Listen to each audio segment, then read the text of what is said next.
My name is Emily, and if someone had told me that my loyal German shepherd would be the one to expose my marriage, I would have laughed. But now, when I look back, I realize Rex saw everything long before I was ready to see it myself. When Jason and I first moved into our small two-bedroom house in the suburbs, everything felt almost annoyingly perfect. We had the white picket fence. We had matching coffee mugs hanging in the kitchen. We had fairy lights on the backyard patio, where we drank cheap wine on Friday nights and talked about forever. And we had Rex. Rex came before Jason, a wiggly, oversized puppy I adopted after a horrible breakup and a lonely winter. He slept by my bed, chewed my shoes, and learned to read every shift in my mood. By the time I met Jason, Rex was already my family. The first time Jason came over, Rex watched him carefully. No barking, no growling, just a deep, silent study, as if he was trying to decide whether this man was safe enough to share a life with me. "He's intense," Jason joked, scratching Rex behind the ears, like a furry lie detector. If only I'd taken that joke more literally. At our wedding, Rex wore a little bow tie. Everyone laughed, everyone took pictures. Jason's mother said, "I've never seen a dog look so proud." He was proud. His whole body wagged when I walked down the aisle. And somehow, through all the music and lights and tears, I remember looking at Rex and thinking, as long as I have him, I'll be okay. I didn't realize how true that would be. The first shift was small, subtle. Jason started coming home later. Meetings ran late. Traffic was insane. The client wouldn't stop talking. Normal excuses, reasonable excuses. But Rex didn't think so. At first, when the garage door opened and Jason walked in, Rex ran to greet him like always, tail wagging. Then, slowly, the greeting changed. The tail wagging slowed. Rex's ears tilted back, just a little. Instead of licking Jason's hand, Rex sniffed his clothes thoroughly, especially around his chest and collar. Then he'd walk back to my side and sit there, stiff, like he wanted to put space between us. I noticed. Of course I noticed. "Hey," I said one night, brushing my fingers through his fur. "What's with you, huh? You don't like Daddy's cologne anymore?" Jason laughed. "Maybe he's jealous," he teased, kissing my cheek. "He can share you." Rex just stared at him, not playful, not jealous, just wary. I didn't understand it then. But you know that feeling when your heart knows something before your brain catches up? That was me. I just wasn't ready to listen. One rainy Thursday, everything shifted a little more. I was sitting on the couch, laptop open, pretending to work but mostly scrolling through nothing. The weather outside was gray and heavy and slow. The front door opened. Rex's head jerked up. He didn't charge forward like usual. He stood. He froze. And then his nose wrinkled. Jason walked in, shaking his umbrella, water droplets flying everywhere. "Hey, babe," he said, putting down his bag. "Ugh, rain is disgusting." I smiled, about to get up and kiss him. "Rough day?" And that's when Rex moved. He stepped between us so suddenly my knee hit his back. His body went stiff, muscles tight, tail raised halfway. A low growl rolled from his chest. "Rex!" I gasped. "What are you doing?" Jason flinched. "What the hell, Emily? Get your dog under control." I grabbed Rex's collar gently, feeling his whole body vibrating with tension. "Rex, it's just Jason. It's okay, boy. It's okay." But he wouldn't relax. He stared at Jason's coat, not at his hands, not at his face, at the coat. And then I smelled it. Perfume, not mine. Something floral, expensive, unfamiliar. A stranger's scent wrapped around my husband. I blinked, swallowing. "You smell nice," I tried to joke, searching Jason's eyes. "New coworker spill her perfume on you or something?" His face tightened for half a second. Then he laughed it off. "Somebody at the office practically bathed in it," he said. "I was standing too close in the elevator. Relax, Em." Rex didn't relax. He kept staring, growling at Jason's chest, like the truth was written right there. But I forced a smile. I pulled Rex back. I put dinner on the table. I pretended it was nothing. That night in bed, Rex ignored Jason completely and curled up on my side, pressing his back against my legs like a living barrier. I stared into the dark, my heart whispering, "Something is wrong," and my brain whispering back, "You're overreacting." I chose the second voice. 2 days later, the second sign came. It was a Saturday morning. Jason had gone to the gym like he always claimed he did on weekends. Rex sprawled on the kitchen floor, lazy and content, watching me make pancakes.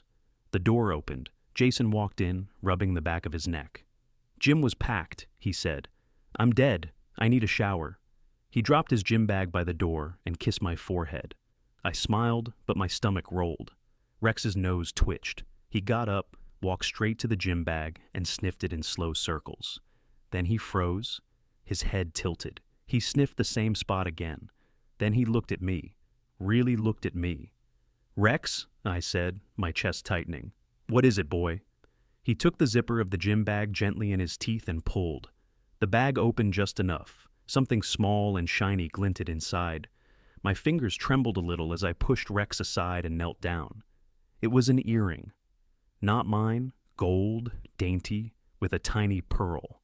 The kind you don't just drop into someone else's bag by accident. My throat closed. Before I could process it, Jason rushed back into the room, hair still damp from the shower. He saw the earring in my hand and went pale for a fraction of a second. Then his jaw clenched. "Don't go through." "My stuff," he snapped. I looked up at him. "Whose is this?" I asked quietly. He laughed, a sharp fake sound. "I don't know. Someone probably dropped it at the gym. Those lockers are filthy. It probably stuck to my clothes or something." I stared at the earring, at Rex, at Jason. Rex growled, not loud, not dramatic. Just this steady, disapproving rumble as he stood beside me. "Jason," I whispered, my voice barely holding together, "are you cheating on me?" He scoffed. "Of course not. Are you serious right now? You find one stupid earring and suddenly I'm a cheater?" Rex barked once, sharp, like a slap. Jason glared at him. "That dog is insane. We need to work on his behavior." He snatched the earring from my hand and tossed it into the kitchen trash. "Drop it, Em," he said. "You're overthinking, again, again." Like I was the problem. Rex stood there, staring at the trash can, his ears back, his body tense. When Jason left the room, Rex walked to the trash, nudged it gently, and looked at me. His eyes said everything. "Don't let this go." But I wasn't ready to handle the truth. Not yet.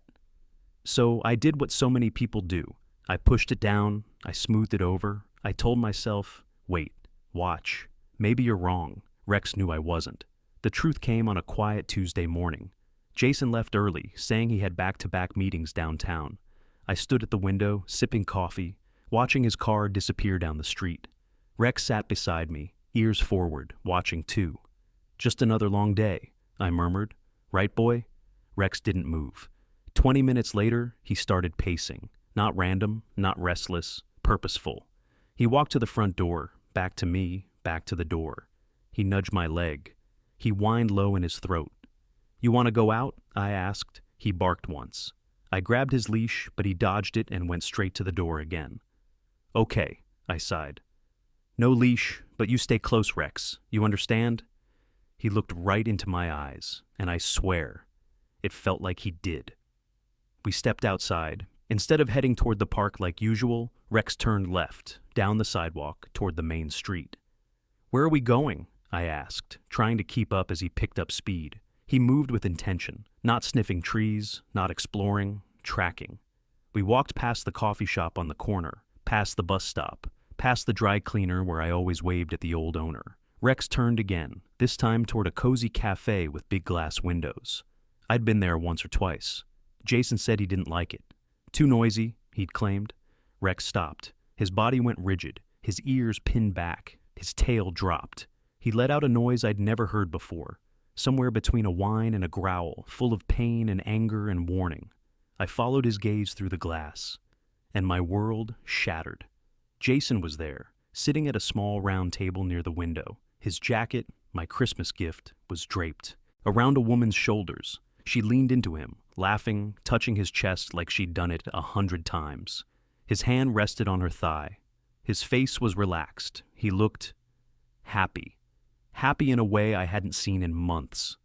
I froze. The coffee cup slipped from my hand and shattered on the pavement. I barely heard it. Everything went quiet. My ears rang. My chest felt like it was collapsing inward. Rex pressed against my leg, his body anchoring me, keeping me standing. Jason didn't see me. He was too busy. He reached up, brushing a piece of hair behind the woman's ear, the same ear that might have worn that gold earring. Something inside me broke cleanly, like glass. Tears blurred my vision.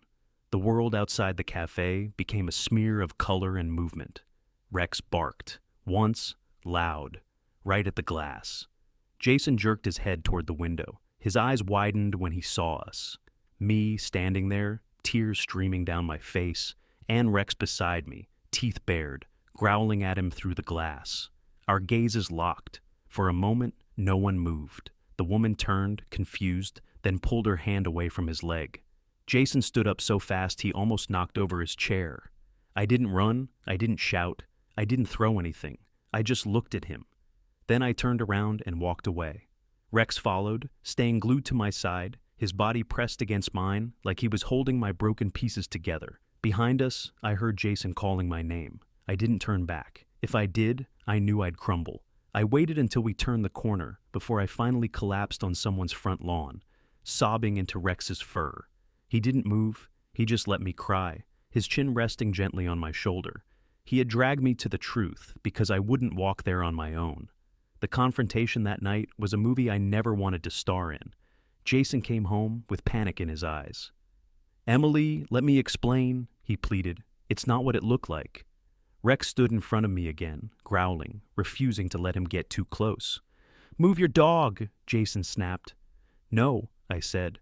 My voice felt strange, calm, like it belonged to someone else. "Say whatever you want from there." He scrubbed his hands over his face.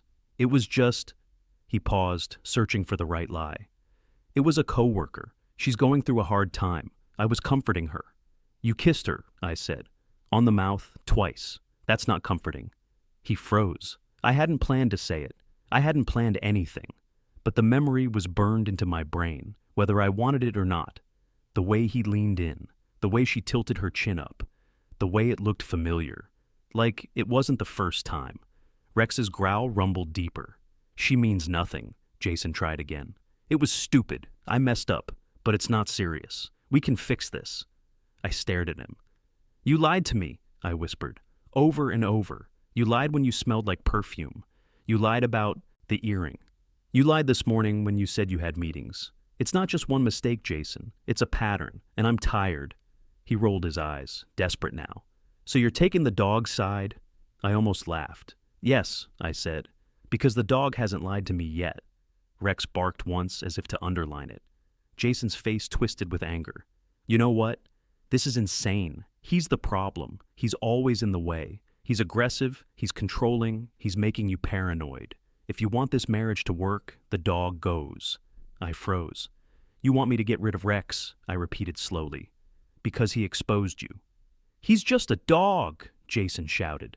"This is our marriage. Are you really going to throw it away for an animal?" I felt something inside me harden. Not anger, not rage, clarity. "I'm not throwing away a marriage," I said softly. "I'm accepting that you already did, and he's not just a dog. He's the only one in this house who chose me every single day." Rex moved closer, his shoulder brushing my thigh. Jason looked between the two of us. He saw it then. The choice he had forced me to make. He didn't like the answer.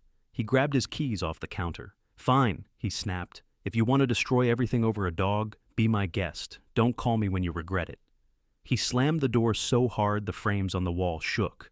Rex didn't chase him. He just watched the door, then turned back to me and gently licked the tears from my hand. "Guess it's just us now, huh?" I whispered. He wagged his tail once, and for the first time since the cafe, I felt like I could breathe. The next few months were a blur of paperwork, lawyers, sleepless nights, and awkward conversations with friends who didn't know what to say. Some people told me I was brave. Some told me I was foolish. A few hinted that maybe it wasn't that bad and at least he didn't have kids with someone else. I stopped talking to those people. Rex, on the other hand, said nothing. He didn't have to. He was there when I called my parents and told them everything. He was there when I signed the divorce papers, my hand shaking so badly I could barely hold the pen. He was there when I picked up the last box of my things from the house that no longer felt like home. I moved into a smaller apartment across town. The floors creaked, the heater hissed at night. The neighbors slammed doors, but it was mine and Rex's. The first night there, I sat on the bare living room floor, surrounded by boxes and takeout containers, and cried quietly into my knees. Rex walked over, carrying something in his mouth. He dropped it in my lap, the earring. The same gold earring Jason had thrown into the trash. Rex must have fished it out before the garbage went out. I stared at it, stunned. "You kept this?" I whispered. He wagged his tail once, like he'd been waiting for the right moment to give it back. I held the earring between my fingers, the metal cold and small. Then I stood up, walked to the kitchen trash, and dropped it in without hesitation. This time, I took the bag, tied it up, and carried it straight outside to the dumpster. When I came back in, Rex barked once, bright, satisfied. I sat down on the floor again. He lay next to me, head on my lap, eyes closed. "Thank you," I whispered into his fur. "Thank you for pulling me out of something I was too scared to leave." His tail thumped softly against the floor, and for the first time in a long time, I felt something that wasn't pain. I felt free. Months passed. I got a promotion at work. I started going to therapy. I tried yoga and hated it. I learned to cook 2 new dishes that didn't taste like sadness. Most importantly, I started trusting myself again. I stopped asking, "What did I do wrong?" and started asking, "What do I deserve now?" Rex relaxed too. He started sleeping on his back again, paws in the air, belly exposed. A sign he finally felt safe. No more pacing halls at midnight. No more growling at the door. No more tracking Jason's scent around the house like a ghost. One evening, I took Rex to the park just before sunset. The sky was painted in streaks of pink and orange. Kids were playing. Joggers passed by. Someone was flying a kite. I threw a ball. Rex sprinted after it, ears flying, tongue out. When he brought it back, I crouched down and hugged him tightly. "You know," I murmured into his fur, "you saved me." He licked my cheek. I pulled back and looked into his eyes. "I mean it," I said. "You dragged me to the café. You pushed the truth in front of me when I kept trying to look away. You stood between me and the person who was breaking my heart. You stayed when he left." He tilted his head, as if listening. "I don't know if I'll ever trust someone the same way again," I admitted. "But I know this. I trust you, completely, and maybe that's enough for now." Rex nudged my forehead with his nose. We sat there together, watching the sky burn and fade. The world kept moving. Cars honked in the distance. A dog barked. A child laughed. Life went on, and so did we. People think loyalty comes from words like, "I promise," "I swear," "I'll never hurt you." But I've learned something different. True loyalty is a dog who stands in front of you when you're too weak to stand for yourself. It's a pair of amber eyes that see the danger you don't want to acknowledge. It's a paw on your knee when you're about to go back to something that almost destroyed you. It's being dragged to a cafe window you never wanted to look through, because someone loves you enough not to let you live in a lie. Rex is not just a pet. He is my witness, my protector, my lie detector, my family. And the night I signed my divorce papers, I realized something important. My marriage ended because of betrayal. But my new life began because my dog refused to let that betrayal stay hidden. Lesson: sometimes the first one to sense danger is the one lying quietly at your feet.